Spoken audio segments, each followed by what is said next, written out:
Sa mga sandaling ito ay nasa may Mall of Asia complex na po si Santo Papa, ang mahal na Santo Papa, at patungo siya ngayon dito sa meeting o encounter with the families, at nakikita niyo po kung gaano karami pa rin, talaga walang patid yung mga kababayan natin sa pag-aabang mula sa iba't ibang lokasyon na napuntahan po at nadaanan ng Santo Papa. At ito po ang sitwasyon ngayon dyan sa may Mall of Asia Complex. Sumadaan na po yung Pope Mobile at patungo ito sa arena kung saan naghihintay naman ang may 300 mga pamilya na makakasalamuha ng Santo Papa. Isa po sa mga pangunahing bilin ng Santo Papa ay sana walang nakaupo sa kanyang likuran, ng sa gayon ay magkaroon siya ng pagkakataon na magka-eye contact sa mga pamilyang ito. Talagang maramdaman ng Santo Papa ang komunikasyon kaugnay ng kanyang mga mensahe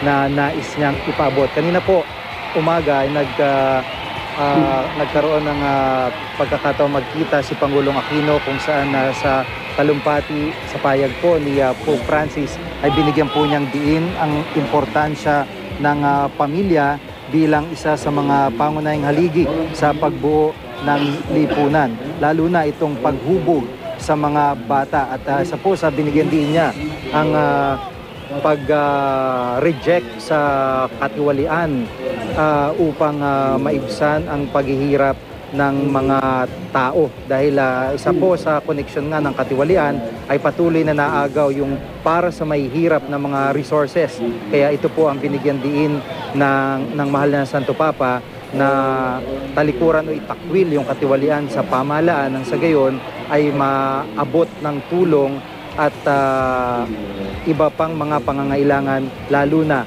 itong may hirap. Sa kasalukuyan ay nakikita ho natin ito pa rin Pope Mobile na nag-ikot dyan sa Mall of Asia Complex, at kagaya po ng mga nakita natin dito sa mula pa kahapon, mula pa kagabi, kaninang umaga, kaninang tanghali, ay ganun pa rin kainit ang pagtanggap at pag-aabang ng mga kababayan natin dito sa pagdaan po ng Santo Papa. Mabuti ngayon at naka-Pope Mobile siya, at kumbaga yung magkabilang panig ng daan ay talagang kitang-kita siya, kasi kaninang umaga ay gumamit lamang siya ng car, closed vehicle convoy, yung pong kanyang yung pong nangyari kanina. Kaya kumbaga nasa may parting kanan siya, at yung parting kaliwa ay hindi po gaanong nasilayan ng maigi ang Santo Papa. Kumpara po ngayon na gamit po niya itong Isuzu D-Max sa Pope Mobile, at ito po medyo huminto itong may nag-abot ng baby.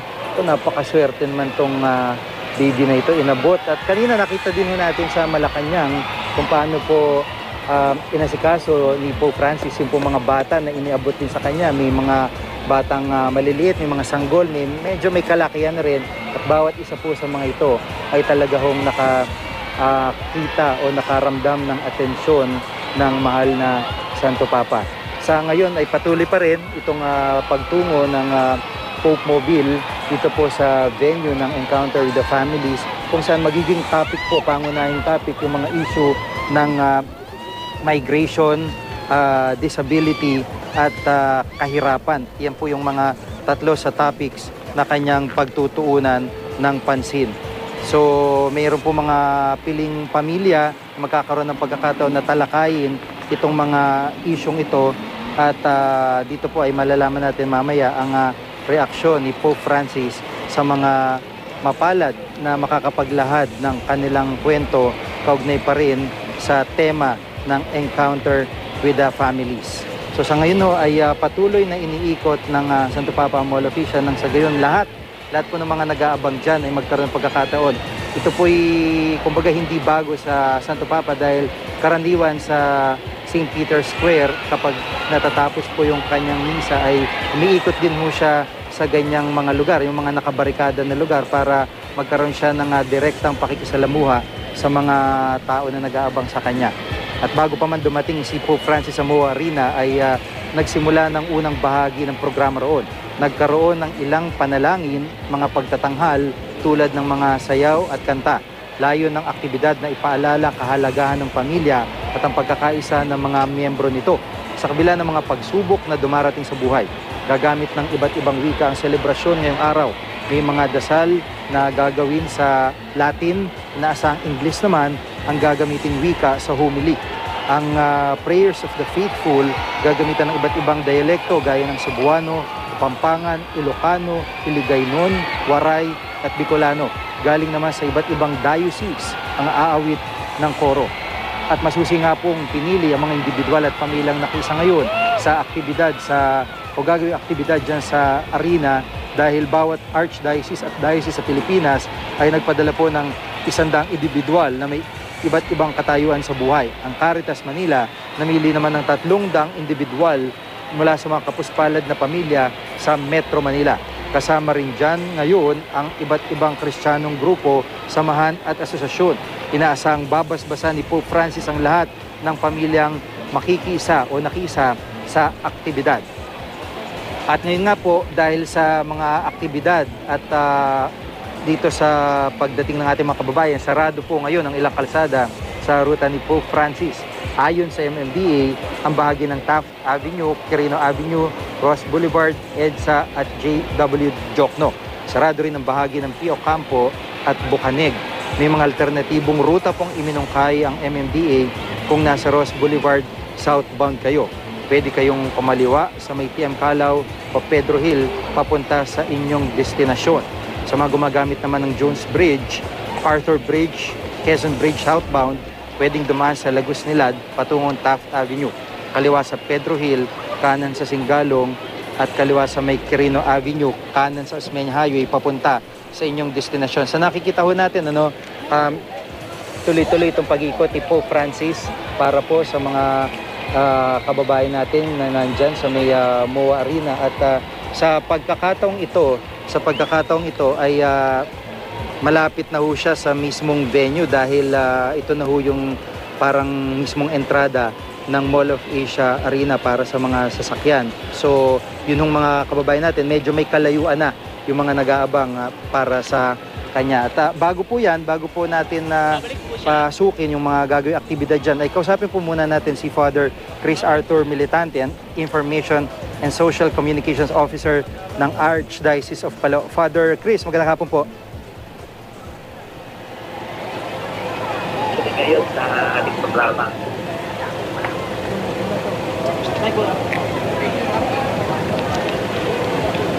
Hello?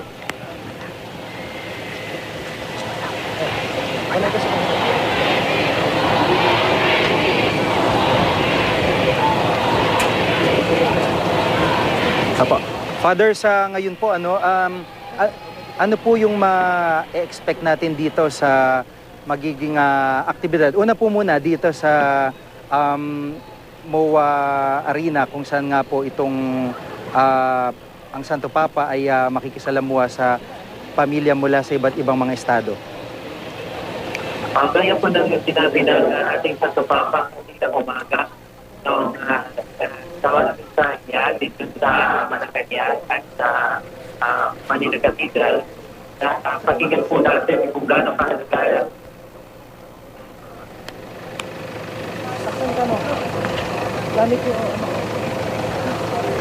Medyo, Father, babalikan po namin kayo. No? Medyo nagkakaroon lang ho kami ng konting problema sa komunikasyon dito sa may Tacloban. Pero babalikan ho namin kayo, Father, dito sa ating pong panayam. At ito ngayon po muna natin ito nangyayari sa Mall of Asia. At pumasok na nga po sa gusali si Pope Francis, kasama po si Manila Archbishop Luis Antonio Cardinal Tagle. At isa-isa po na binabati niya itong mga miyembro ng pamilya C na mismong may-ari ng SM.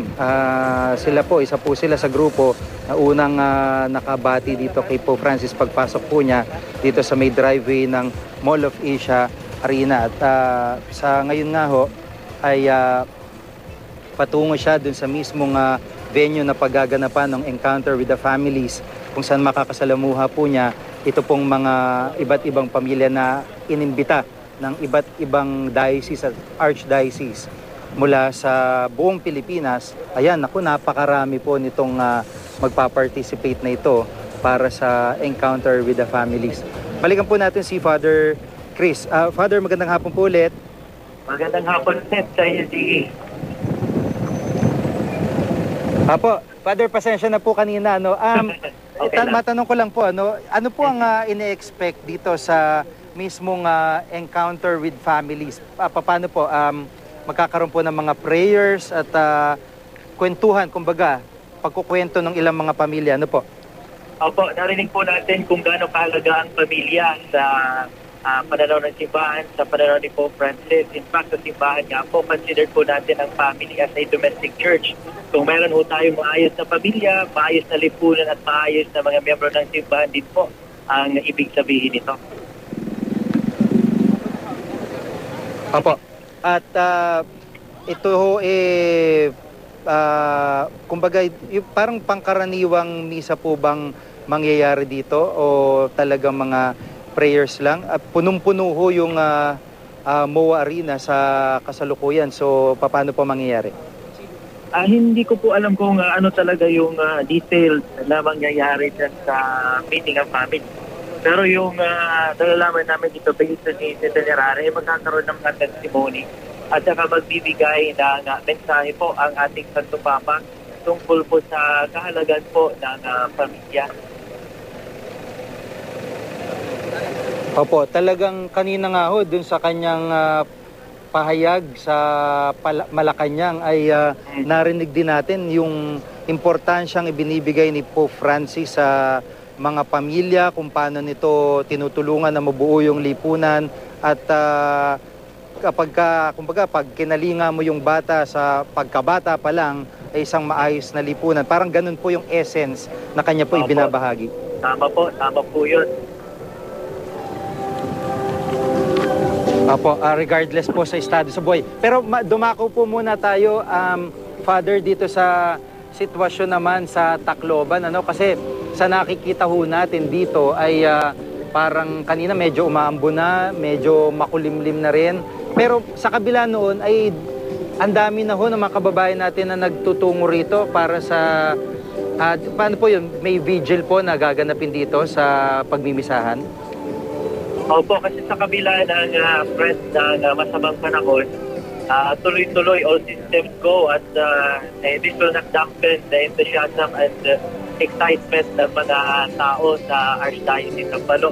In fact, ngayon, I'm traveling from the Chancery pabalik sa Arsobispado. Makikita mo talaga ngayon sa mga daan, yung paghahanda, at saka yung ating mga pilgrims ay nandito na. Yung iba dito na tumatutulog sa kanilang mga kilalang mga bahay, makikituloy para abangan ang pagdating ng ating Santo Papa bukas. Opo, at kumbaga talagang kahit pa signal number 1 na yung nakataas dito ay wala baliwala yun ang lalabas at sa nakikita natin sa mga tao, may mga nakapalibot na nga po doon sa airport, sa parang arrival area na nakalatag na yung mga banig nila, sa totoo la, Father. Opo, at saka kung sakali naman po na may mga scenarios po na mangyayari bukas, may mga contingencies na po tayong nakahanda. For example po, may masama talaga yung panahon, wala akong dapat ipag-alala yung ating mga pilgrims kasi may mga plano akong nakahanda dito, yung ating security at saka yung ating mga organizers. Opo. Father, kung yun nga po, pagdating dun sa contingency, kung sakali na lalakas, mga pag-ulan at hangin gaya po na nasa forecast, pwede niyo po bang banggitin sa amin kung ano po yung pinaplanong gawin at mangyayari? Hindi ko actually mababanggit in detail kasi yung mga nagplano nito ay yung ating security officers, but in coordination with the church, we are informed. Pero yung sinasabi lang po nila ay napaghanda. In fact, ng isang araw, yung mga dito sa Archbishop President, hanggang 11 ng gabi, nag-drive pa sila sa convoy ng Santo Papa. Ibig sabihin nito ay minsan talaga nila ang nasa mga pagbibigis na mangyayari sa pagbibigis ng Santo Papa bukas sa Archdiocese ng Balo. Opo. So dito sa yung mga flights po para sa yung lipad po ng eroplano para sa Santo Papa. Ano po ang information nyo rin na nakukuha tungkol po doon? Meron na ho ba kayo natatanggap na information? Yung schedule ng flight niya, wala pa rin pagbabago. Narating po siya dito sa airport sa Tacloban, 9:30 in the morning po, at saka susundan po ng misa. Bali bukas po is no flight zone po tayo dito sa Tacloban Airport. So para bigyang daan po yung pagbisita ng Santo Papa.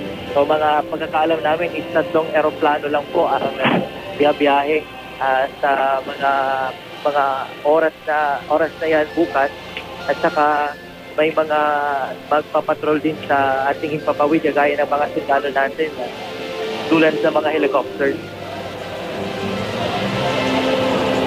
Opo, yun nga po, doon sa dry run na ginagawa nila ay paglapag o pagparada mismo ng parada, pagparada mismo ng eroplano ng Santo Papa ay meron pong air cover, may chopper po na mag-iikot para po mag-provide ng air cover sa Santo Papa.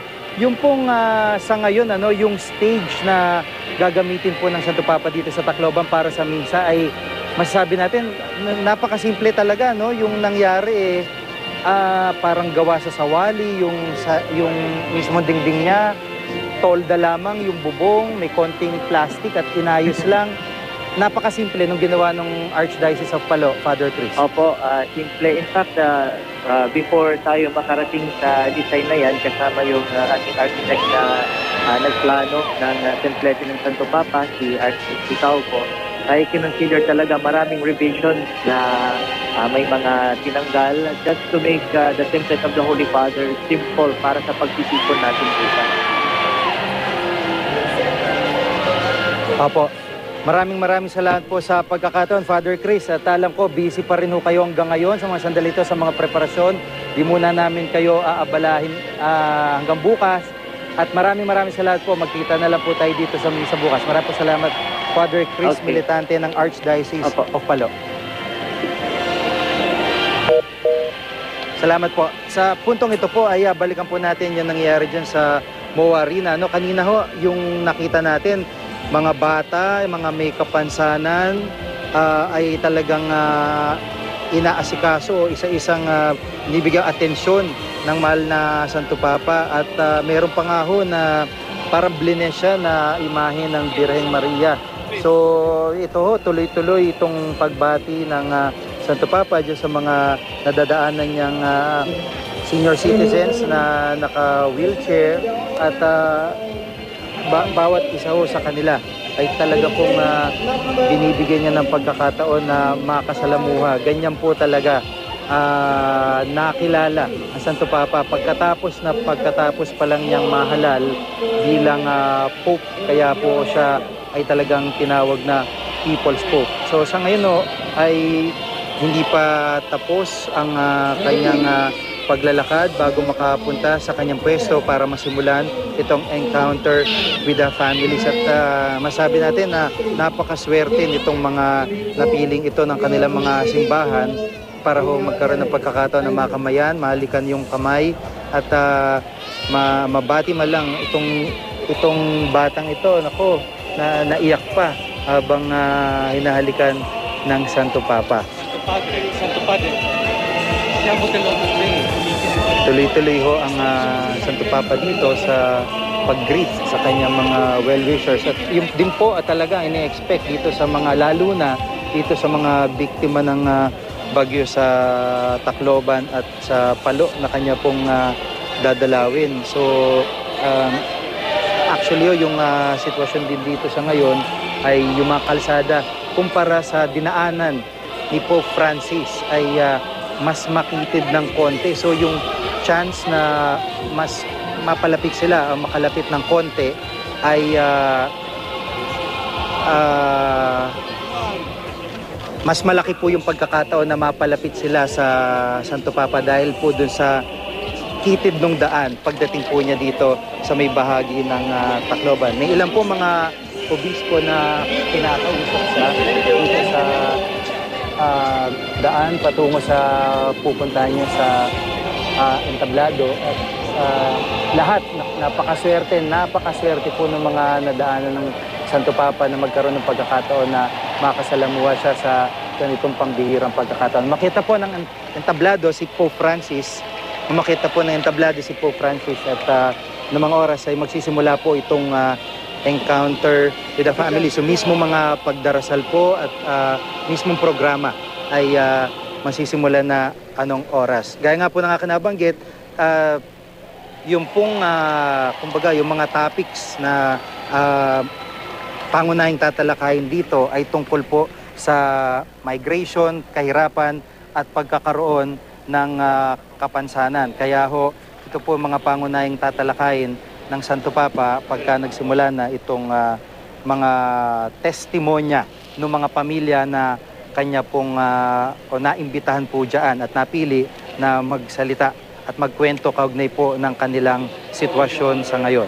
Mupo na po ang Santo Papa dito sa unahan at gaya po ng kanyang hiling, walang, kumbaga dapat ano yan yung MOA Arena, ano ho yan, parang paikot yung space na yan So pagkakataong ito wala ho talaga nasa likod gaya po ng kanyang hiling. Pakinggan po natin ito pong sitwasyon sa loob ng MOA. Many of us are like a crisp morning sunburst. Despite the difficulties of family life, we are blessed with happiness that comes from our faith in Jesus.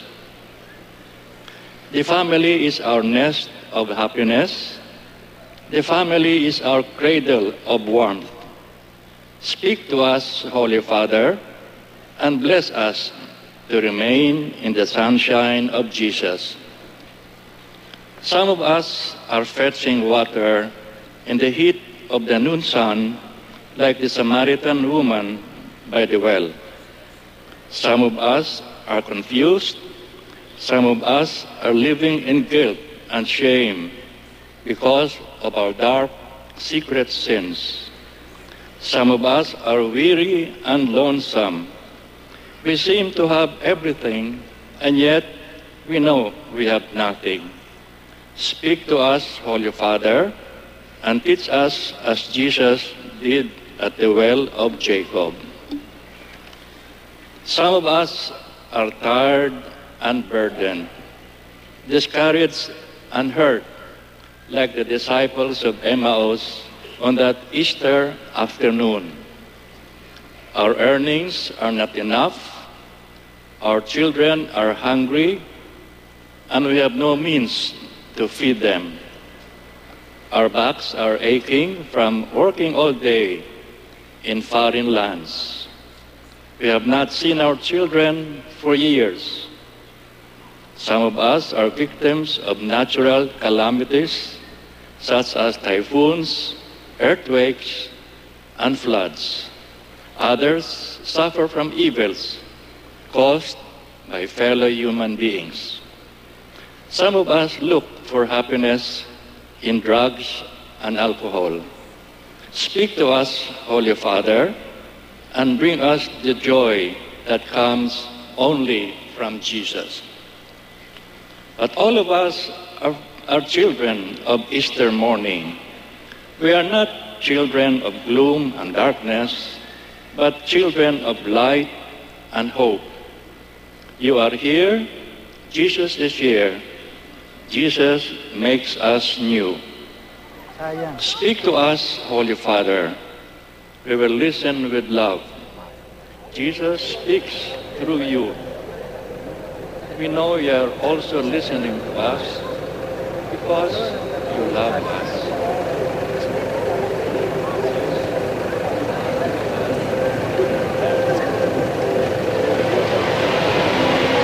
At babalikan po natin ang mga nangyayari dyan sa may Mall of Asia Arena. Samantala